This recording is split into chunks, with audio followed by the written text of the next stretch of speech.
खारनांसिगोन रायजो राजाफोर बिटिआरनि रायजो राजाफोर गासिबो थफ्ला मोनजोबदो गासिबो थाला मारि खादो हाबफैगोन नङाबा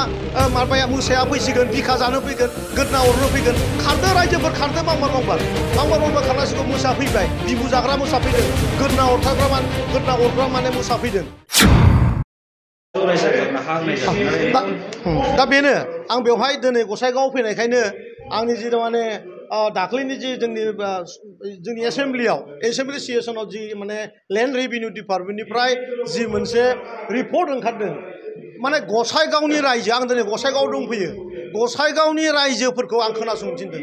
गासैबो बे मिडियानि जि आंनि जि बाइट बेखौ शेयार खालाम बे सैथो गसाइगावआव थांनाय 17 बोसोराव 14टा फेमिलिनो मात्र हाग्रामाया पाट्टा लेन्ड होदों 14टा अनलि 1/4 आरो बेबायदि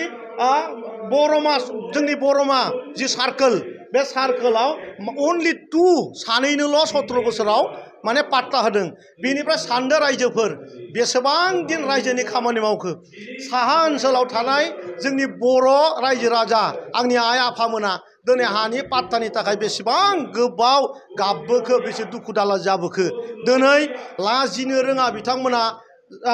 साहा ओनसोलाव थांनाय आंनि आइ आफामोननि खाथियाव थांनानै दिनै हानि पाट्टा होगोन जोंनि सरकार फैबा होगोन होननानै बुङो जाय सरकारानो 17 बोसोर खुंनो सासनाव थानानैबो 14टाल' माने लेन्डनि पाट्टा होदों दिनै जोंनि सरकारा 16,000 माने रायजो राजानो जों गासै सार्कोलाव मिलायनानै दिनै लेन्डनि पाट्टा होदों आरो 2,78,000 माने लेन्ड सेटेलमेन्ट जेरावनोखि फिसालानाव फैनाय बा बिबथैनाव थैनाय मानसि थैनायखौ मानसि थैखांबाय खिन्थु हाया माने अयननाव ट्रान्सफार जानांगौ बायनायनि जि लेनदेन बे गासैबो 2,78,000 बे गोरलै बाथ्रा नङा बे मानगोनां प्रमद बर' बिथांनि जि मिशन जे बैसोमुथि आरो मोनसेया जाहैबाय लेन्ड पाट्टा मेला बे मोननै ओरैबायदि हाबाफारि जाय हाबाफारिया दिनै जोंनि बिटिआराव थानाय जि हानि समस्या अलमस्ट 50% सेट माने जोङो माने बेखौ मावनो हादों होननानै आङो माने गोग्गानानै बुंनो हायो खारनांसिगोन रायजो राजाफोर बिटिआरनि रायजो राजाफोर गासिबो थफ्ला मोनजोबदो गासिबो थाला मारि खादो हाबफैगोन नङाबा माबाया मोसाया फैसिगोन बिखा जानो फैगोन गोदना अरनो फैगोन खारदो रायजोफोर खारदो बांबार